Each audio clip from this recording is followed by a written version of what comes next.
नमस्कार, स्वागत है आपका एबी स्टार पर और मैं हूं आपके साथ गुलिस्ता। बुलेटिन की शुरुआत करते हैं दिल्ली एनसीआर की कुछ अहम खबरों के साथ। आप कैंडिडेट ने चुनाव लड़ने से इनकार कर दिया है। आप पार्टी ने महेंद्र चौधरी को नया टिकट दिया है। नरेश यादव ने सोशल मीडिया कर इस मामले की जानकारी दी और बताया, और नरेश यादव ने केजरीवाल से इस मामले पर मुलाकात भी की।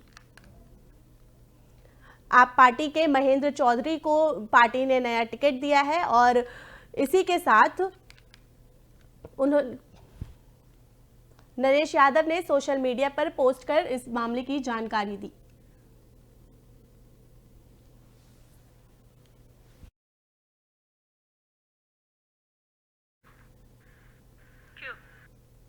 दिल्ली के स्कूलों को लगातार बम की धमकियां मिलने का सिलसिला रुकने का नाम नहीं ले रहा है।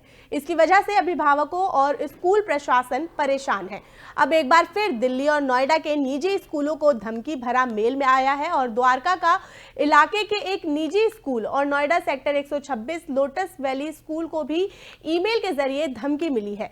इस जानकारी के सामने आने के बाद स्कूलों को ऑनलाइन मोड पर कर दिया गया है और इसके साथ ही जांच जारी है। इस साल की शुरुआत से ही दिल्ली में अलग अलग स्कूलों, अस्पतालों और अन्य संस्थानों को बम रखने की धमकियों का मामला सामने आया है और ये सिलसिला अब तक जारी है। और ताजा मामला शुक्रवार 20 दिसंबर को सामने आया। सुबह के वक्त बम की धमकी मिलने के बाद स्कूल प्रशासन में हड़कंप मच गया है।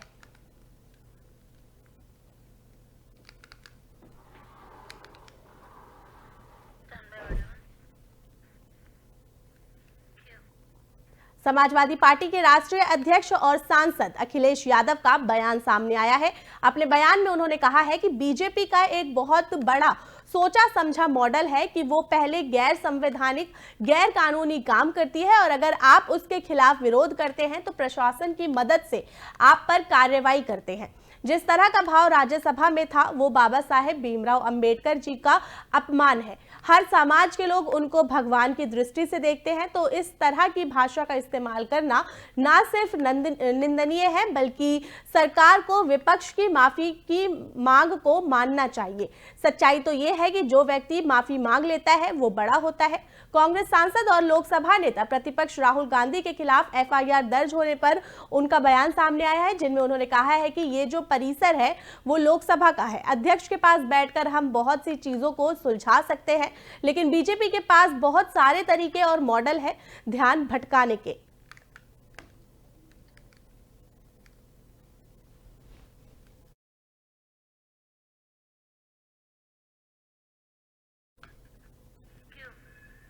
कांग्रेस और इंडिया गठबंधन के कुछ अन्य घटक दलों के नेताओं ने बाबा साहेब भीमराव अंबेडकर के संदर्भ में गृह मंत्री अमित शाह द्वारा की गई अपमानजनक टिप्पणी के खिलाफ शुक्रवार को विरोध प्रदर्शन किया। संसद भवन के निकट विजयी चौक पर इंडिया गठबंधन के सांसदों ने बाबा साहेब की तस्वीर वाली तख्तियां लेकर नारेबाजी की। उन्होंने अमित शाह इस्तीफा दो और अमित शाह माफी मांगो के नारे भी लगाए। कांग्रेस महासचिव प्रियंका गांधी वाड्रा और पार्टी के कई सांसद, झारखंड मुक्ति मोर्चा और इंडिया गठबंधन के कुछ अन्य घटक दलों के नेताओं इस विरोध प्रदर्शन में शामिल हुए। विपक्षी दल संसद के शीतकालीन सत्र में संसद के मकर द्वार के निकट विरोध प्रदर्शन करते थे, लेकिन बृहस्पतिवार को धक्का मुक्की की घटना के बाद लोकसभा अध्यक्ष ओम बिरला ने निर्देश दिया कि कोई भी राजनीतिक दल, सांसद और सांसदों का समूह संसद के किसी भी द्वार पर प्रदर्शन नहीं कर सकते। गृह मंत्री अमित शाह की बाबा साहेब भीमराव अंबेडकर से संबंधित टिप्पणी को लेकर विरोध जताते हुए कल विपक्षी दलों सदस्यों ने मार्च निकाला, तो बीजेपी सांसदों ने कांग्रेस पर बाबा साहेब के अपमान का आरोप लगाते हुए प्रदर्शन किया।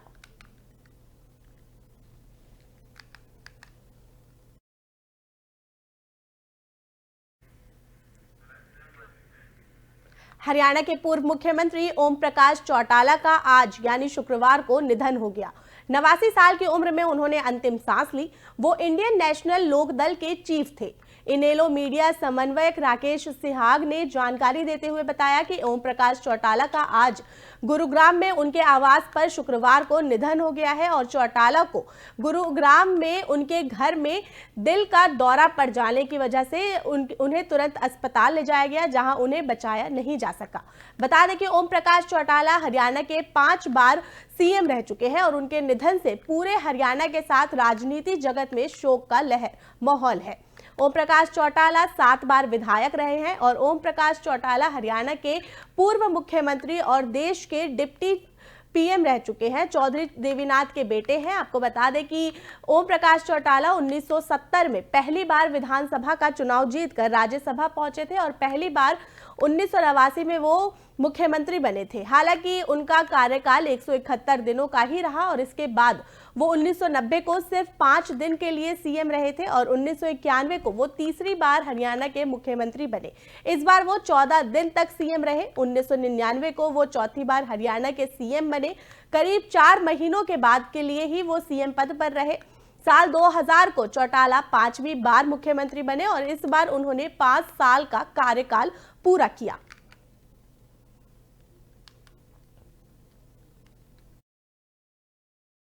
बड़ी दुखद सूचना प्राप्त हुई है जो हमारे हरियाणा के पूर्व मुख्यमंत्री चौधरी ओम प्रकाश चौटाला जी का जो निधन है। मैं समझता हूं कि पूरे हरियाणा को, पूरे देश को एक क्षति हुई है और उनका एक लंबा योगदान रहा, सार्वजनिक जीवन में एक लंबा संघर्ष रहा। तो इस अवसर पर ईश्वर से यही प्रार्थना करते हैं कि ईश्वर उनकी आत्मा को शांति दे और उनके परिवार व सभी उनसे लगाव रखने वाले सभी को हौसला दे। यही हम ईश्वर से प्रार्थना करते हैं। उनको बड़ी दुखद सूचना प्राप्त हुई है जो हमारे हरियाणा के पूर्व मुख्यमंत्री चौधरी ओम प्रकाश चौटाला जी का जो निधन है। मैं समझता हूं कि पूरे हरियाणा को, पूरे देश को। संसद में हुए हंगामे को लेकर कांग्रेस सांसद दीपेंद्र सिंह हुड्डा का बयान सामने आया है। अपने बयान में उन्होंने कहा है कि कल जो संसद में हुआ वो मुख्य मुद्दों से ध्यान भटकाने के लिए बीजेपी की कोशिश थी। एफआईआर में जो बातें सामने आई हैं उसमें कोई सच्चाई दिखाई नहीं देती। बीजेपी ने जिस प्रकार से संसद के अंदर बाबा साहेब भीमराव अंबेडकर का तिरस्कार किया, कहीं ना कहीं उनके दिल की बात जबान पर आ गई और देश के कोने कोने तक वो बात पहुंच गई, जिससे देशवासियों को इस बात का एहसास हुआ कि अगर बीजेपी का 400 पार का नारा साकार हो जाता तो आज संविधान को तोड़ने का काम इस देश की संसद कर रही होती। इस पूरे देश में आंदोलन शुरू हुआ जिससे ध्यान भटकाने के लिए ये सब किया जा रहा है। संविधान के सिद्धांतों, आदर्शों के लिए हम लड़ते रहेंगे और संविधान को बदलने के लिए बीजेपी के सपने को हम कभी साकार नहीं होने देंगे।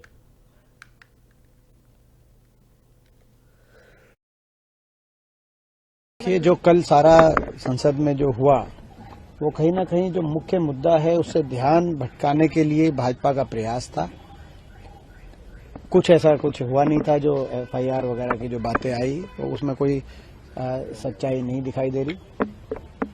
मुख्य मुद्दा जो भाजपा ने जिस प्रकार से संसद के अंदर बाबा साहब भीमराव अंबेडकर जी का तिरस्कार किया और कहीं ना कहीं दिल की बात जबान पे आ गई और वो देश के कोने कोने तक वो बात पहुंच गई, जिससे देशवासियों को एहसास हुआ कि सही में 400 पार का नारा जो था वो अगर साकार हो जाता भाजपा का तो आज संविधान को तोड़ने का काम इस देश की संसद कर रही होती।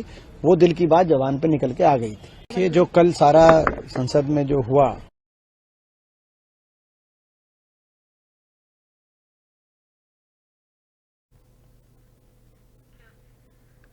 केंद्रीय मंत्री गिरिराज सिंह का बयान सामने आया है। अपने बयान में उन्होंने कहा है कि अराजकता फैलाने वाले कांग्रेस अब बाबा साहेब अंबेडकर बनना चाहते हैं।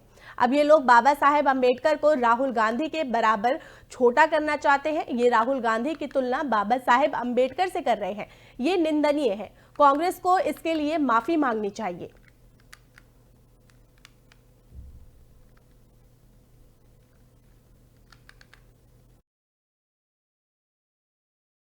कि राहुल गांधी अंबेडकर हो गए। जिस कांग्रेस का डीएनए बाबा साहेब अंबेडकर को अपमानित करने का रहा, वो उस पाप को कैसे धो पाएगा? उसने तो अराजकता फैलाई है और बाबा साहेब अंबेडकर बनना चाहते हैं। मैंने बाबा साहेब को इतना छोटा कर देंगे? छोटा करते करते तो नेहरू को दे दिया, भारत रत्न इंदिरा जी को दे दिया, राजीव गांधी को दे दिया, अब राहुल गांधी के बराबर छोटा करना चाहते हैं ये लोग। आइए इसकी तुलना कर रहे हैं राहुल गांधी का अंबेडकर, बाबा साहेब अंबेडकर से। ये निंदनीय है। इसके लिए तो माफी मांगनी चाहिए पूरी कांग्रेस को, राहुल गांधी को, कि राहुल गांधी की तुलना बाबा साहेब की राहुल गांधी।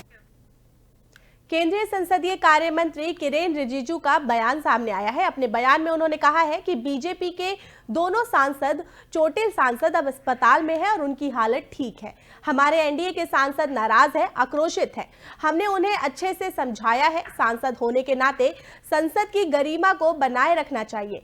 बोलने की आजादी है, लेकिन हाथापाई की नहीं होनी चाहिए। हम चाहते हैं कि संसद शांति से चलना चाहिए।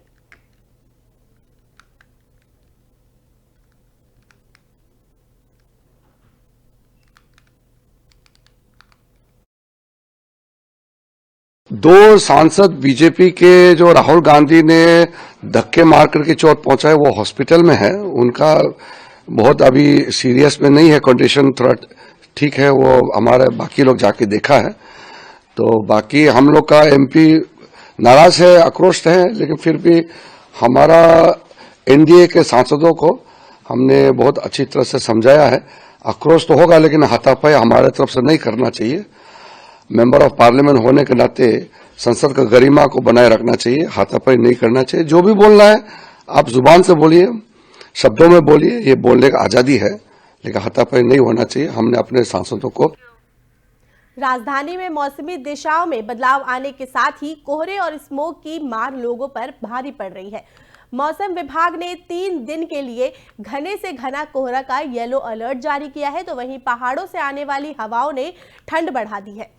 सुबह शाम के वक्त दोपहर में भी ठंडी हवाएं कपकपी बढ़ा रही है। आज औसत AQI 450 दर्ज किया गया है।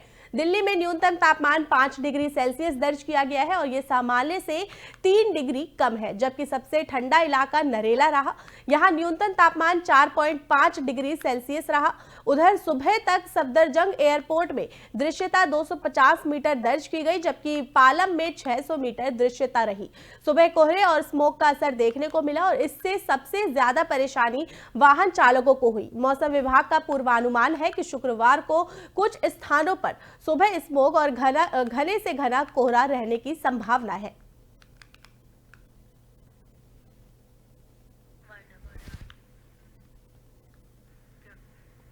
तो फिलहाल के लिए इतना ही। और भी खबरों के लिए जुड़े रहे AB स्टार के साथ। धन्यवाद।